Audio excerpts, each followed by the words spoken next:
शिवसेना ठाकरे गट देखील डिलिमिटेशनचं विधेयकाला पाठिंबा देणार. संजय राऊत काय म्हणाले? महिला आरक्षण विधेयक आणि मतदारसंघ पुनर्रचना अर्थात डिलिमिटेशन विधेयकावर केंद्र सरकारच्या हालचालींना वेग आला आहे. हे विधेयक यापूर्वी नामंजूर झालं होतं.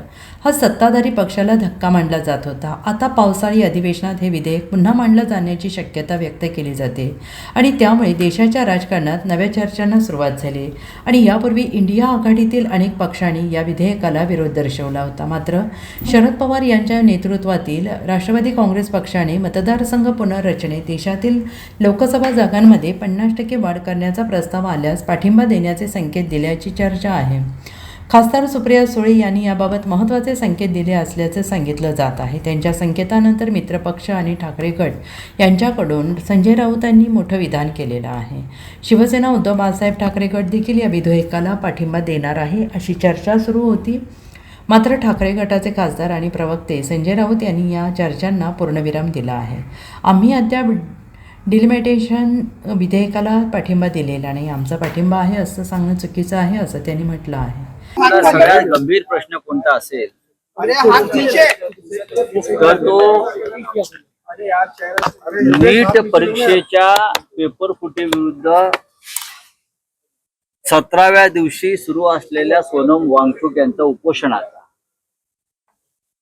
जंतर मंतरला 17वा दिवस आहे. सोनम वांगचुक उपोषणाला बसलेले आहे आणि त्यांची प्रकृती कमालीची ढासळलेली आहे. हा आमच्या सगळ्यांसाठी अत्यंत चिंतेचा विषय असायला पाहिजे. आणि आपण मला असं जे सांगताय की आम्ही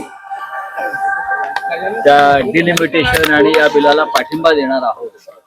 माननीय शरद पवारांचा पक्ष म्हणजे राष्ट्रवादी काँग्रेस पक्ष हे पूर्णपणे सुप्रिया सुळेनं ही माहिती दिलेली आहे. तुमचं काही बोलणं झालं होतं का महाविकास आघाडीतल्या या दोन? बघा, आज 12 वाजता सुप्रिया सुळे पत्रकार परिषद घेणार. मी आत्ताच त्यांच्याशी बोललो. आज 12 वाजता त्या पत्रकार परिषद घेऊन त्या संदर्भात सविस्तर चर्चा करू. आणि तुमचे जे काही प्रश्न आहेत गेले काही दिवस राष्ट्रवादी काँग्रेस या बिला संदर्भात तुम्ही त्यांना जर विचारले आज तर ते योग्य ठरेल आणि त्या पूर्ण तयारीनिशी आज आहे. कारण गेले काही दिवस मी त्या विषयावर काही वाचतोय आणि ऐकतोय की त्यांचे आमदार चालले, त्यांचे खासदार चाललेत, काल रात्री जयंतराव पाटील भेटले वगैरे वगैरे वगैरे. बघा, या सगळ्या अफवा. Bureau report SBN Marathi, Mumbai.